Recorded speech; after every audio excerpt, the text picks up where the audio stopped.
Louange au Créateur de l'univers, salutations de paix, de vie, de force et de santé à tous. Dans le cadre de notre tour du monde, du peuple originel et de ses civilisations, alors que je cherchais en fait des photos pour illustrer les futures vidéos, je suis tombé sur une peinture péruvienne que j'avais déjà vue auparavant depuis même des années, mais je ne savais pas exactement ce qui était représenté, si ce n'est que c'était une liste de rois incas. Bien entendu, ce qui m'intéressait, c'était le fait que ces rois étaient noirs. Mais comme souvent, et il faut l'espérer de plus en plus, donc des frères ont été s'intéresser à tout le contenu de ce tableau dans les détails. Et là, on voit qu'il y a de belles surprises qu'on constate en fait. Mais pour les racistes, cela n'est pas une chose plaisante en effet, parce qu'il y a trois choses qui dérangent beaucoup dans ce tableau. Pour voir cela, on va ensemble analyser ce tableau qui a, à lui tout seul, en quelque sorte réécrit l'histoire européenne et certains mensonges que nous balance sur l'histoire. Et heureusement, ce tableau ne se trouve pas au musée dans un pays d'Europe, mais il se trouve au Pérou, en Amérique du Sud. Voici donc le fameux tableau en question. En fait, il décrit la liste complète des rois qui ont régné sur l'empire Inca, dont le centre était l'actuel Pérou, donc en Amérique du Sud. Pour rappel, les Incas sont une civilisation amérindienne dont l'empire s'étendait du nord au sud de l'Amérique du Sud sur presque une ligne droite. Donc sa cité la plus connue est en fait la célèbre cité de Machu Picchu, qui fait tant fantasmer en fait les touristes du monde entier. Le rappeur américain Tupac Shakur porte le nom d'un des rois incas. Donc maintenant voyons ce que nous révèle ce tableau et les trois choses qui dérangent les conteurs de la version raciste de l'histoire de l'humanité. On va analyser le tableau de haut en bas. Observez bien le tableau dans son ensemble, car on va le regarder plus en détail partie par partie. Mais dans une vue d'ensemble, on voit que tout en haut, à gauche, on a un homme blanc. Et tout à droite, en haut, on a un autre homme blanc. Et entre les deux hommes blancs, au milieu, il y a un homme noir qui est assis sur un trône. Ensuite, un peu en bas à gauche de l'homme blanc qui est tout en haut à gauche, il y a un homme noir qui est debout, qui a l'air d'un roi. Et un peu en bas à droite de l'homme blanc qui est tout en haut à droite, il y a une femme qui a l'air d'une reine, qui est une femme noire. Et entre eux, donc entre l'homme noir debout et la femme noire debout, il y a 6 rois noirs. En dessous de ces 6 rois noirs, dans la deuxième rangée, il y a 8 autres rois noirs. Et en dessous de ces derniers, on a à nouveau 8 autres rois, dont les premiers ont l'air d'hommes noirs à peau claire et les suivants sont de plus en plus blancs. Et enfin, tout en bas, on a 2 derniers rois blancs. Et il faut noter que en dessous ou à côté de chaque personnage de ce tableau, il y a des notes descriptives. Et c'est entre autres ces notes qui nous intéressent. On va donc passer sur les personnages un à un et lire ce qui nous intéresse de haut en bas. Donc tout d'abord, le personnage blanc tout en haut, à gauche, on nous révèle qu'il s'agit du conquérant ou conquistador diabolique Francisco Pizarro, l'homme européen en fait qui a détruit l'empire Inca. C'était un barbare comme les Christophe Colomb et bien d'autres.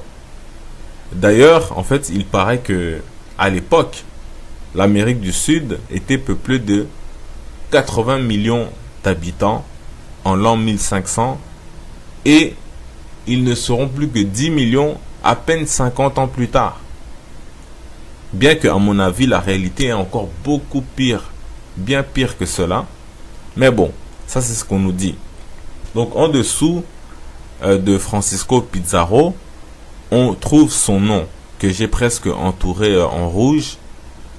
On nous fait comprendre que ce tableau, en fait, encore en dessous, dresse la liste des rois incas. Donc j'ai souligné en rouge, il y a écrit quelque chose comme Los Incas ou Incas aux Reyes del Pérou. Donc apparemment les rois incas du Pérou. Ensuite, par rapport à l'autre homme blanc qui est tout en haut à droite, on nous dit que c'est Diego de Almagro, qui était l'autre conquistador, donc l'associé de Pizarro pour la conquête de l'empire inca, mais ils finiront par s'entretuer. Et en dessous, en fait, il y a écrit, souligné en rouge, Los Católicos Augusto Reyes de Castilla. Donc, les augustes rois catholiques de Castille, si je ne me trompe pas, et Castille, c'est en fait en Espagne, c'est donc ceux qui ont régné sur l'empire inca, qui deviendra le Pérou, après la chute des rois incas. Donc ce sont ces rois-là espagnols qui ont régné. Et tout en bas, il est écrit que Dieu garde, donc que Dieu les garde probablement. Donc ces deux bulles expliquent, donc si on prend la bulle en dessous de Pizarro et la bulle en dessous de Almagro, eh bien on nous fait comprendre qu'il s'agit des rois incas, puis des rois espagnols qui ont régné sur le Pérou. Ensuite, maintenant on passe à l'homme noir, qui est au centre, entre donc ces deux hommes blancs, et qui est assis sur un trône, et je crois que vous l'aurez deviné, n'est autre que une représentation du Christ. Et ça, c'est la première chose qui dérange fort sur ce tableau pour le système raciste. La deuxième chose de trop qui dérange est que tous les rois incas, sans exception, sont représentés en hommes noirs. Alors que comme vous voyez, si vous tapez roi inca sur Google, vous tomberez sur des images comme celle-ci, avec des rois qui sont soit blancs, soit basanés, mais quasi jamais des noirs. Or, on voit que tous étaient noirs du premier au dernier. D'ailleurs, le premier roi, qui est le roi fondateur, est celui qui est tout à gauche debout. Remarquez aussi que tous les rois incas portent des couronnes et des bâtons en or. Ainsi, si on revient donc sur le premier roi qui est debout, sous ses pieds, il est écrit donc son nom, Manco Capac, Yinga ou Yinka, suivi du chiffre 1, donc il est le premier roi inca.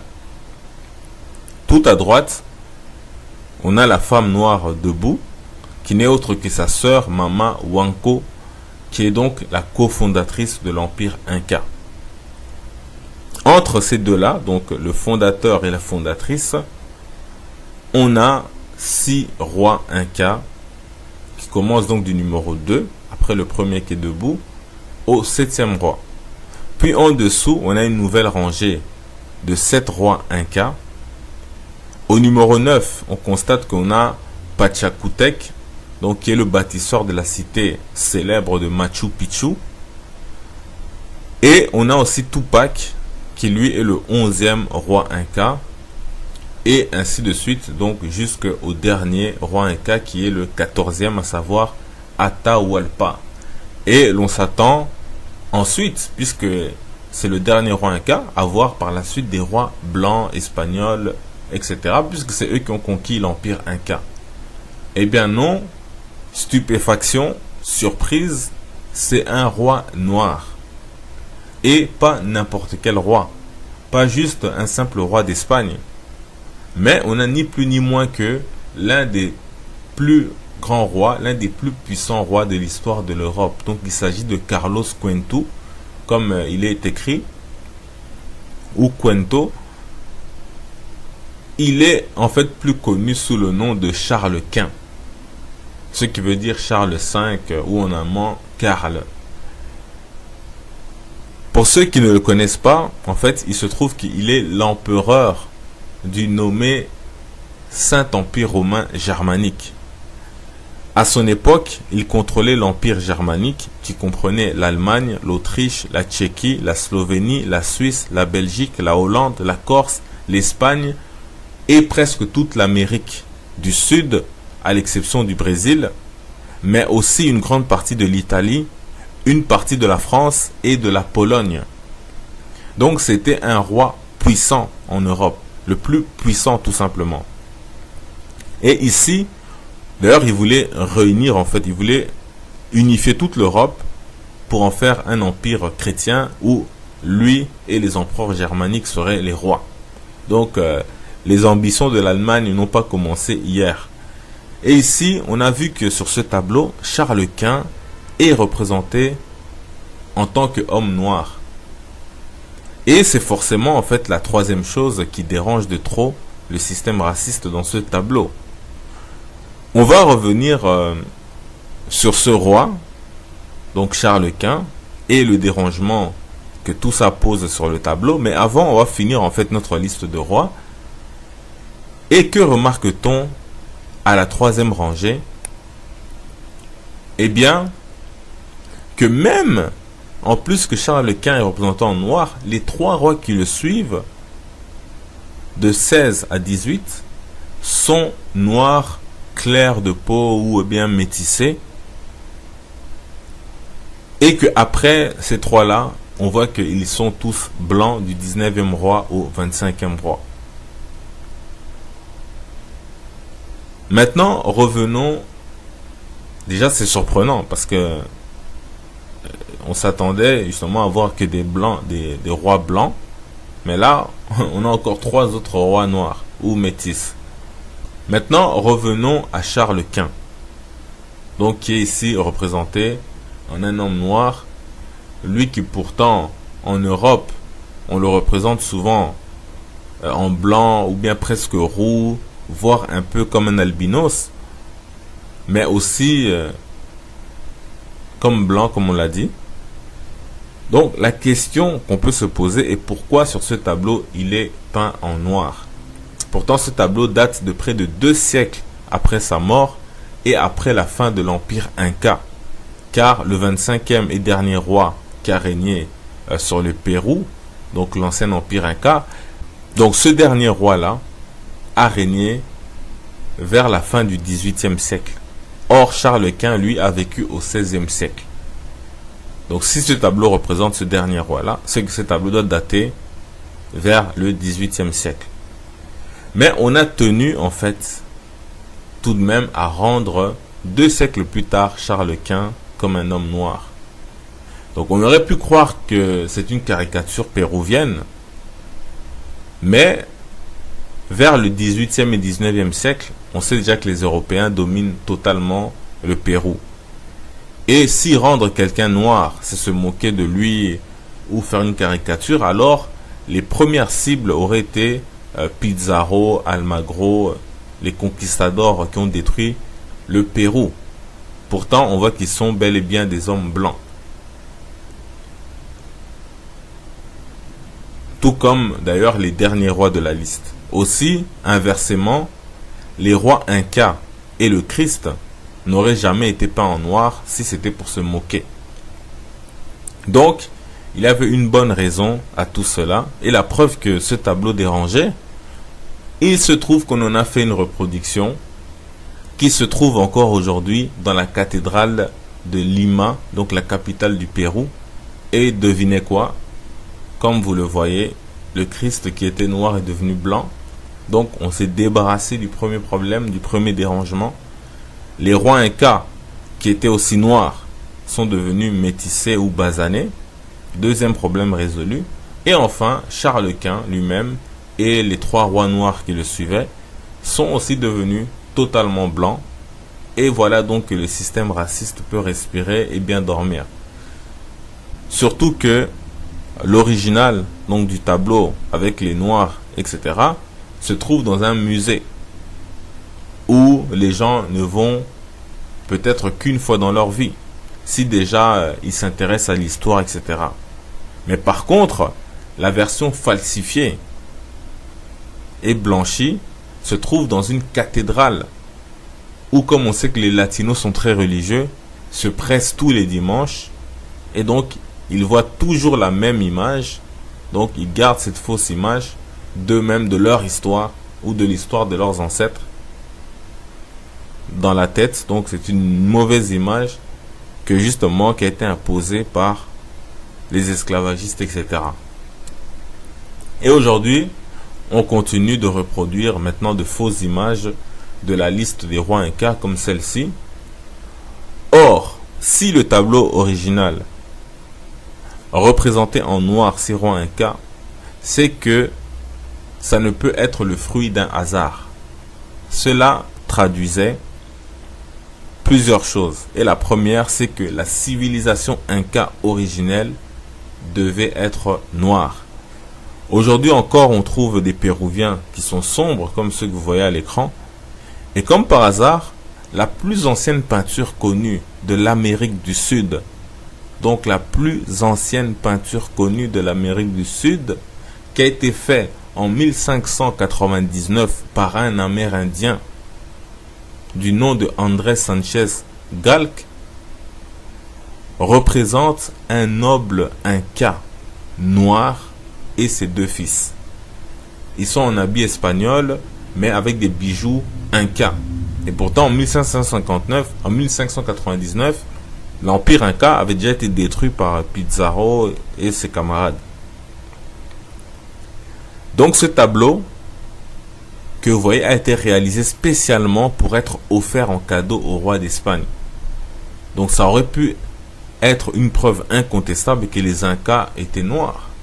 Mais non, le système raciste a trouvé la solution en surnommant ce tableau les mulâtres d'Esmeralda. Donc faisant ainsi croire qu'il s'agit de métis de noirs africains et d'amérindiens incas.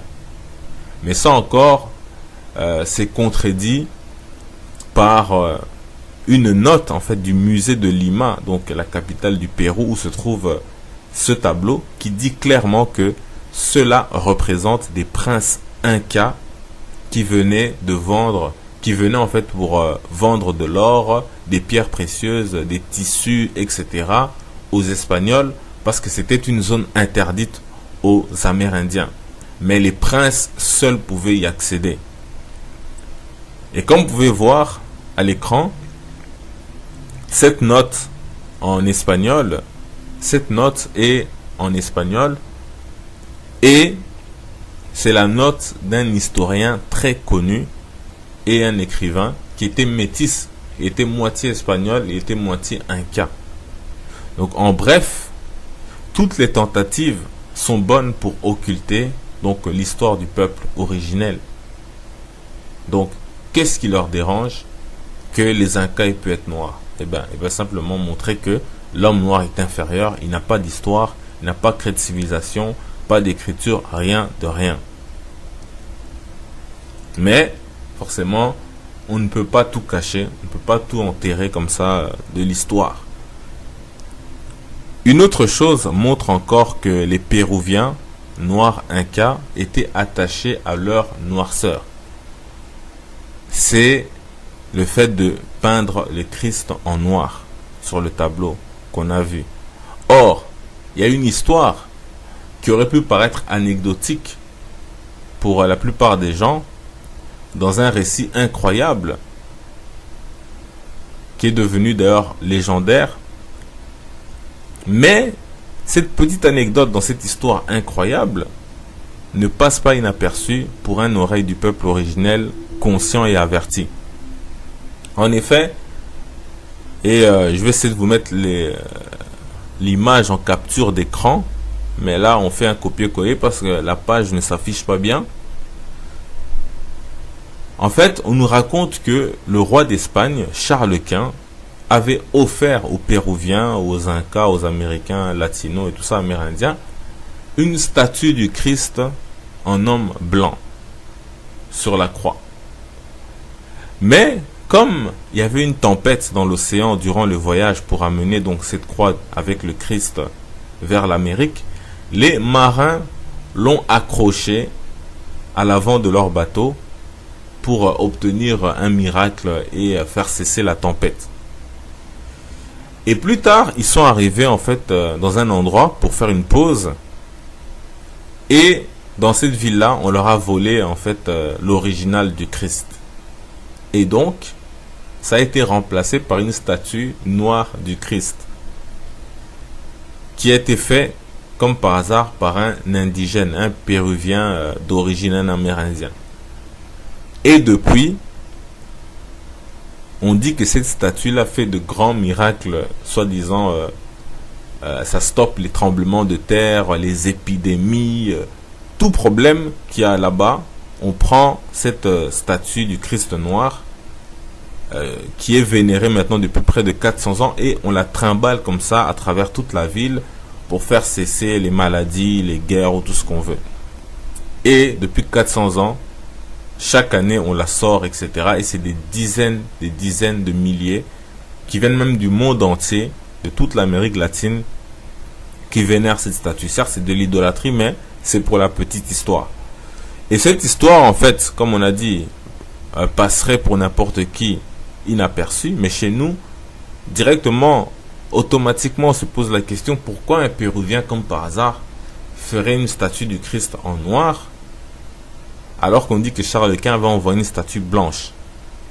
Surtout que les Péruviens le considèrent comme un cadeau, justement, ce Christ blanc-là, de l'empereur Charles Quint, que eux-mêmes, au demeurant, plus tard, vont peindre en noir. Et ils reçoivent un cadeau blanc. Pourquoi on le remplace par un Christ blanc directement? Est-ce que dans toute la ville, il n'y a pas de Christ blanc pour qu'on fasse un remplacement par un Christ noir? Et bien évidemment, les traits de ce Christ-là, qu'il soit avec un nez aquilin ou quoi, ne changent rien, puisqu'on a déjà vu dans l'autre vidéo que les Noirs avaient différents traits, et surtout les Amérindiens noirs pouvaient facilement avoir les cheveux lisses, etc. Mais ils restaient des Noirs, comme on le voit sur la peinture Inca. Et si jamais, en réalité, il fallait plutôt se poser la question, et si Charles Quint leur avait en fait offert une statue du Christ noir, tout simplement, que plus tard, donc au XVIIIe siècle, parce que Charles Quint a vécu au XVIe siècle, et celui qui a offert cette statue, eh bien, peut-être que les Incas en ont déduit que lui-même était noir, et qu'ils ont peint le Christ en noir. Ou alors, j'en sais rien, mais cela, en fait, n'expliquerait pas tout. Par exemple, pourquoi les rois Incas aussi étaient noirs? Si c'était juste une affaire d'une croix du Christ noir qu'ils avaient reçue, c'est pas ça qui explique pourquoi ils vont commencer à peindre les rois Incas en noir. Ou encore les nobles Incas en noir, dans un autre tableau. 3 rois espagnols noirs sur le premier tableau qu'on a vu. Donc tout ça ne peut pas expliquer cela. Alors que sur le même tableau, on voit clairement qu'il y a d'autres rois qui sont blancs. Donc ça a suivi une logique. Ce qui fait qu'il peut nous rester encore 2 hypothèses.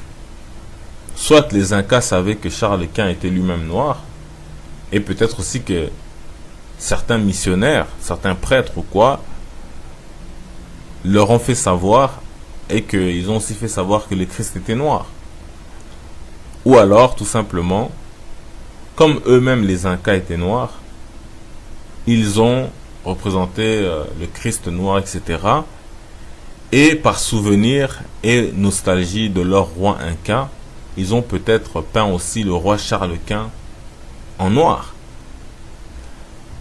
Enfin bref, dans tous les cas, cela non plus n'explique toujours pas les autres rois noirs d'Espagne, et les blancs, les personnages, les différentes couleurs, etc. Ils auraient pu tous les mettre en noir tant qu'ils y étaient. Donc comme on a dit, ça suit une certaine logique, et cette histoire aurait pu s'arrêter ici si jamais il n'y avait pas en Europe, même au sein du continent européen, des portraits d'hommes noirs considérés comme Charles Quint. Tout d'abord, on a celui-ci, que beaucoup considèrent comme Charles Quint, et on se rend compte qu'au niveau du menton, il ressemble beaucoup au portrait de Charles Quint en homme blanc qu'on retrouve en Europe. Mais surtout, il y a cette autre peinture d'un peintre flamand du nom de Jos van Cleve, qui a vécu exactement à l'époque de Charles Quint dans l'Empire germanique et qui a peint un homme noir, non seulement qui ressemble à Charles Quint, encore une fois par son menton et le reste de son visage, sa barbe, tout ça, mais qui surtout porte les insignes de la royauté de l'Empire germanique, donc la couronne en or, le sceptre d'or et l'orbe d'or. Ça, ce sont les insignes de la couronne britannique, la couronne germanique. Et comme par hasard, l'homme a vécu à l'époque de Charles Quint, et il nous peint un homme noir avec ces insignes-là de la royauté. Mais bien évidemment, comme le tableau aujourd'hui, à notre époque, est appelé Balthazar, roi des Maures, donc comprenez par là que on veut nous faire croire que en fait cela représente un des 3 rois mages surnommé Balthazar. Sauf qu'on peut se demander qu'est-ce que Balthazar fait sans ses 2 camarades, les 2 autres rois mages, et aussi se poser la question, est-ce qu'il existe aussi des images des autres rois mages individuellement séparés de Balthazar, etc., avec des insignes de la royauté germanique ou autre. Enfin bref, on a aussi cette pièce de monnaie qui date du temps de Charles Quint et qui est datée de l'année 1537 à Wittenberg, en Allemagne. On y voit un homme noir, cheveux crépus, et il se trouve que Charles Quint a régné de 1519 à 1558. Donc entre les deux, on a 1537. Donc ça doit faire réfléchir. Et tout ça en fait sort la peinture péruvienne qu'on a vue, ou inca, de l'isolement. Donc c'est pas comme s'il y avait que cette peinture là qui représentait l'empereur Charles Quint, un homme noir. Et il y a encore beaucoup à dire en fait sur Charles Quint et sur les noirs innombrables de l'Empire germanique, les symboles, etc., les nobles, les princes, les ducs. Mais on en reparlera si Dieu veut dans notre tour du monde, quand on va arriver spécialement en Allemagne.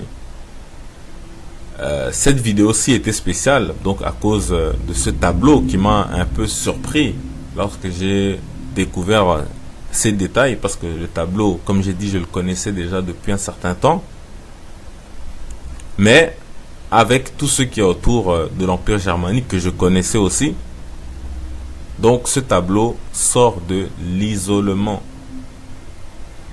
Et on peut aussi se poser une certaine question en se disant que il se trouve que Charles Quint est celui qui a fait cesser en fait la conquête de l'Amérique du Sud, parce que justement on lui avait rapporté qu'il y avait trop de crimes, trop de meurtres, de massacres, de génocides, etc., et qu'il avait convoqué la conférence de Valladolid en Espagne, où il se trouve que on a statué finalement qu'il fallait pas génocider les Amérindiens parce que ils étaient des êtres humains, ils avaient une âme, etc. Donc c'était tout un débat qui a duré très longtemps, presque une année si je me souviens bien. Et ils ont fini enfin par reconnaître que les Amérindiens étaient égaux aux Européens, qu'il fallait les christianiser et non pas les exterminer. Et c'est ce qui, aujourd'hui, entre autres, on nous dit qui explique que, voilà, il y a beaucoup plus d'Amérindiens, notamment, justement, en terre inca, le Pérou, la Bolivie, etc., où ils sont même majoritaires. En Équateur, on en a beaucoup, dans toutes ces régions-là, qui étaient contrôlées par Charles Quint. Et le problème, c'est que cette conférence, puisqu'on avait cessé, soi-disant, l'esclavage des Amérindiens, de les massacrer, etc., alors qu'en 50 ans, ils avaient quand même réussi à exterminer plus de 70 millions. Et ils avaient laissé que 10 millions. Et c'est peut-être là qu'ils ont commencé à discuter de tous ces massacres et à arrêter. Mais c'est aussi là qu'ils se sont retournés vers les Africains.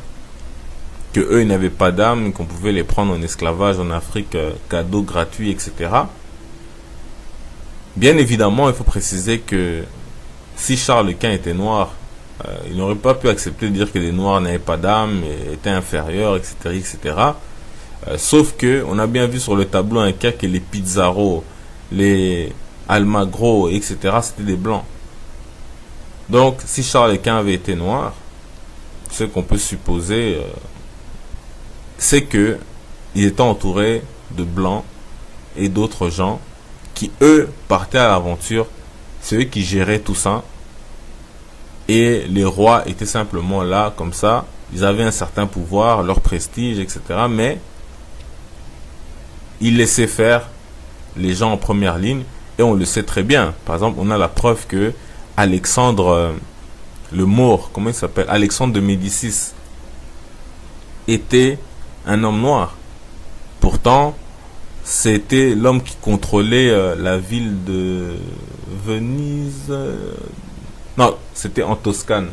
Bref, donc c'était en Toscane, c'est Florence, voilà, le duc de Florence. Donc lui, Alexandre de Médicis, ben, tout le monde sait que les armateurs, ceux qui fabriquent les bateaux, les commerçants d'esclaves, etc., etc., c'était dans ces endroits-là, Venise, etc., en Italie. Pourtant, lui était le chef, mais on est en pleine période de racisme terrible sur les Noirs. Et en même temps, on a des Noirs en Europe, tout comme aujourd'hui, on a des Noirs en Afrique, mais qui oppriment les Africains pour les intérêts étrangers, etc. Donc, ceci n'explique pas tout, mais on va voir de toute façon d'autres images par rapport à Charles Quint, où vous allez voir clairement que l'Empire germanique était truffé de princes, etc., représentés en noir dans leurs propres emblèmes, dans le propre patrimoine de l'Empire germanique. Mais c'est pour une autre vidéo. Paix, force et santé, salutations.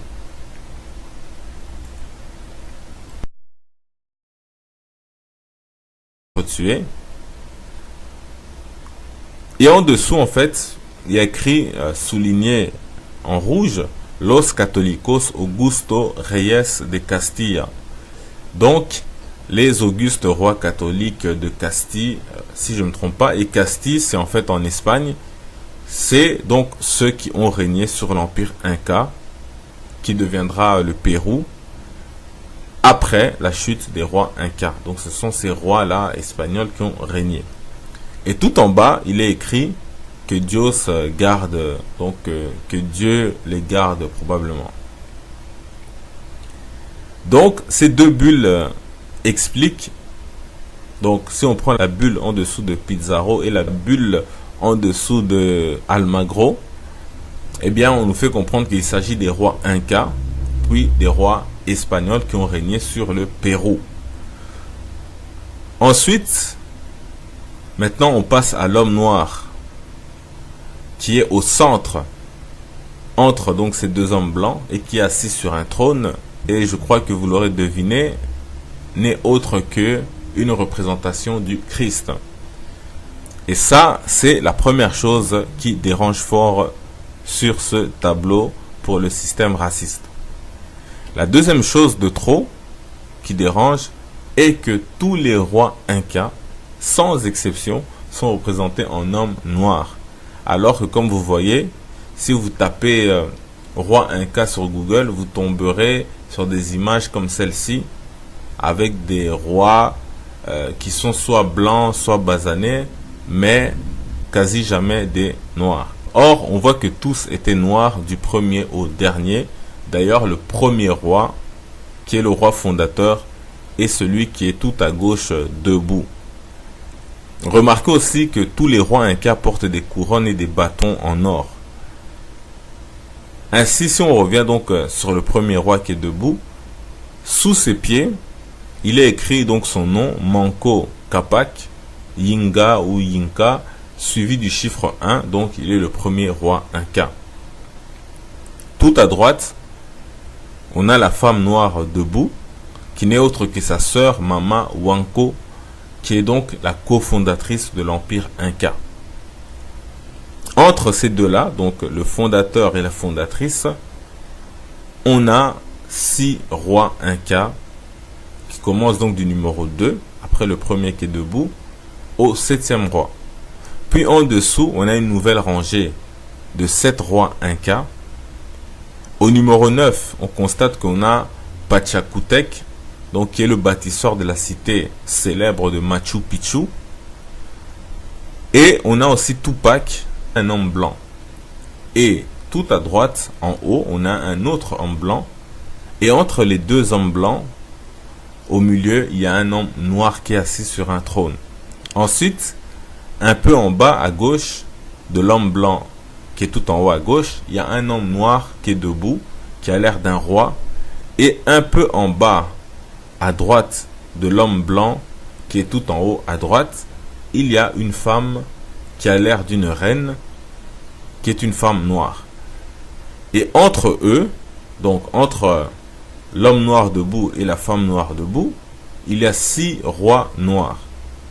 En dessous de ces 6 rois noirs, dans la deuxième rangée, il y a 8 autres rois noirs. Et en dessous de ces derniers, on a à nouveau 8 autres rois, dont les premiers ont l'air d'hommes noirs à peau claire et les suivants sont de plus en plus blancs. Et enfin, tout en bas, on a 2 derniers rois blancs. Et il faut noter que en dessous, ou à côté de chaque personnage de ce tableau, il y a des notes descriptives. Et c'est entre autres ces notes qui nous intéressent. On va donc passer sur les personnages un à un et lire ce qui nous intéresse de haut en bas. Donc tout d'abord, le personnage blanc tout en haut, à gauche, on nous révèle qu'il s'agit du conquérant ou conquistador diabolique Francisco Pizarro, l'homme européen en fait qui a détruit l'Empire Inca. C'était un barbare comme les Christophe Colomb et bien d'autres. D'ailleurs, en fait, il paraît que à l'époque, l'Amérique du Sud était peuplée de 80 millions d'habitants en l'an 1500 et ils ne seront plus que 10 millions à peine 50 ans plus tard. Bien que, à mon avis, la réalité est encore beaucoup pire, bien pire que cela. Mais bon, ça c'est ce qu'on nous dit. Donc en dessous de Francisco Pizarro, on trouve son nom que j'ai presque entouré en rouge. On nous fait comprendre que ce tableau, en fait, encore en dessous, dresse la liste des rois incas. Donc j'ai souligné en rouge, il y a écrit quelque chose comme Los Incas ou Incas aux Reyes del Pérou.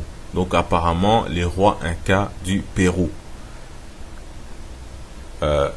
Ensuite, par rapport à l'autre homme blanc qui est tout en haut à droite, on nous dit que c'est Diego de Almagro, qui était l'autre conquistador, donc l'associé de Pizarro pour la conquête de l'Empire Inca, mais ils finiront par s'entretuer. Louange au Créateur de l'univers, salutations de paix, de vie, de force et de santé à tous. Dans le cadre de notre tour du monde, du peuple originel et de ses civilisations, alors que je cherchais en fait des photos pour illustrer les futures vidéos, je suis tombé sur une peinture péruvienne que j'avais déjà vue auparavant depuis même des années, mais je ne savais pas exactement ce qui était représenté, si ce n'est que c'était une liste de rois incas. Bien entendu, ce qui m'intéressait, c'était le fait que ces rois étaient noirs. Mais comme souvent, et il faut l'espérer de plus en plus, donc des frères ont été s'intéresser à tout le contenu de ce tableau dans les détails. Et là, on voit qu'il y a de belles surprises qu'on constate en fait. Mais pour les racistes, cela n'est pas une chose plaisante en effet, parce qu'il y a 3 choses qui dérangent beaucoup dans ce tableau. Pour voir cela, on va ensemble analyser ce tableau qui a à lui tout seul, en quelque sorte, réécrit l'histoire européenne et certains mensonges qu'on nous balance sur l'histoire. Et heureusement, ce tableau ne se trouve pas au musée dans un pays d'Europe, mais il se trouve au Pérou, en Amérique du Sud. Voici donc le fameux tableau en question. En fait, il décrit la liste complète des rois qui ont régné sur l'empire Inca, dont le centre était l'actuel Pérou, donc en Amérique du Sud. Pour rappel, les Incas sont une civilisation amérindienne dont l'empire s'étendait du nord au sud de l'Amérique du Sud sur presque une ligne droite. Donc sa cité la plus connue est en fait la célèbre cité de Machu Picchu, qui fait tant fantasmer en fait les touristes du monde entier. Le rappeur américain Tupac Shakur porte le nom d'un des rois Incas. Donc maintenant voyons ce que nous révèle ce tableau et les trois choses qui dérangent les conteurs de la version raciste de l'histoire de l'humanité. On va analyser le tableau de haut en bas. Observez bien le tableau dans son ensemble, car on va le regarder plus en détail partie par partie. Mais dans une vue d'ensemble, on voit que tout en haut, à gauche, on a... Maintenant, revenons à Charles Quint, donc qui est ici représenté en un homme noir, lui qui pourtant en Europe, on le représente souvent en blanc ou bien presque roux, voire un peu comme un albinos, mais aussi comme blanc, comme on l'a dit. Donc la question qu'on peut se poser est pourquoi sur ce tableau il est peint en noir. Pourtant ce tableau date de près de 2 siècles après sa mort et après la fin de l'empire Inca, car le 25e et dernier roi qui a régné sur le Pérou, donc l'ancien empire Inca, donc ce dernier roi-là a régné vers la fin du 18e siècle. Or Charles Quint, lui, a vécu au 16e siècle. Donc si ce tableau représente ce dernier roi-là, c'est que ce tableau doit dater vers le 18e siècle. Mais on a tenu en fait tout de même à rendre 2 siècles plus tard Charles Quint comme un homme noir. Donc on aurait pu croire que c'est une caricature péruvienne, mais vers le 18e et 19e siècle, on sait déjà que les Européens dominent totalement le Pérou. Et si rendre quelqu'un noir, c'est se moquer de lui ou faire une caricature, alors les premières cibles auraient été Pizarro, Almagro, les conquistadors qui ont détruit le Pérou. Pourtant, on voit qu'ils sont bel et bien des hommes blancs. Tout comme d'ailleurs les derniers rois de la liste. Aussi, inversement, les rois Incas et le Christ n'auraient jamais été peints en noir si c'était pour se moquer. Donc, il y avait une bonne raison à tout cela, et la preuve que ce tableau dérangeait, il se trouve qu'on en a fait une reproduction qui se trouve encore aujourd'hui dans la cathédrale de Lima, donc la capitale du Pérou. Et devinez quoi? Comme vous le voyez, le Christ qui était noir est devenu blanc. Donc on s'est débarrassé du premier problème, du premier dérangement. Les rois Incas qui étaient aussi noirs sont devenus métissés ou basanés. Deuxième problème résolu. Et enfin, Charles Quint lui-même et les 3 rois noirs qui le suivaient sont aussi devenus totalement blancs. Et voilà donc que le système raciste peut respirer et bien dormir. Surtout que l'original donc du tableau avec les noirs, etc., se trouve dans un musée où les gens ne vont peut-être qu'une fois dans leur vie, si déjà ils s'intéressent à l'histoire, etc. Mais par contre, la version falsifiée et blanchie se trouve dans une cathédrale où, comme on sait que les latinos sont très riches, qui lui est le 11e roi Inca, et ainsi de suite, donc jusqu'au dernier roi Inca qui est le 14e, à savoir Atahualpa. Et l'on s'attend ensuite, puisque c'est le dernier roi Inca, à voir par la suite des rois blancs, espagnols, etc., puisque c'est eux qui ont conquis l'empire Inca. Eh bien non, stupéfaction, surprise, c'est un roi noir. Et pas n'importe quel roi. Pas juste un simple roi d'Espagne. Mais on a ni plus ni moins que l'un des plus grands rois, l'un des plus puissants rois de l'histoire de l'Europe. Donc il s'agit de Carlos Cuento, comme il est écrit, ou Cuento. Il est en fait plus connu sous le nom de Charles Quint, ce qui veut dire Charles V ou en allemand Karl. Pour ceux qui ne le connaissent pas, en fait, il se trouve qu'il est l'empereur du nommé Saint-Empire romain germanique. À son époque, il contrôlait l'Empire germanique qui comprenait l'Allemagne, l'Autriche, la Tchéquie, la Slovénie, la Suisse, la Belgique, la Hollande, la Corse, l'Espagne et presque toute l'Amérique du Sud, à l'exception du Brésil, mais aussi une grande partie de l'Italie, une partie de la France et de la Pologne. Donc c'était un roi puissant en Europe, le plus puissant tout simplement. Et ici, d'ailleurs, il voulait réunir, en fait, il voulait unifier toute l'Europe pour en faire un empire chrétien où lui et les empereurs germaniques seraient les rois. Donc les ambitions de l'Allemagne n'ont pas commencé hier. Et ici, on a vu que sur ce tableau, Charles Quint est représenté en tant qu'homme noir. Et c'est forcément en fait la troisième chose qui dérange de trop le système raciste dans ce tableau. On va revenir sur ce roi, donc Charles Quint, et le dérangement que tout ça pose sur le tableau. Mais avant, on va finir en fait notre liste de rois. Et que remarque-t-on à la troisième rangée? Eh bien, que même, en plus que Charles Quint est représenté en noir, les trois rois qui le suivent, de 16 à 18, sont noirs, clairs de peau ou bien métissés. Et que après ces trois-là, on voit qu'ils sont tous blancs du 19e roi au 25e roi. Maintenant, revenons. Déjà, c'est surprenant parce que on s'attendait justement à voir que des blancs, des rois blancs. Mais là, on a encore trois autres rois noirs ou métis.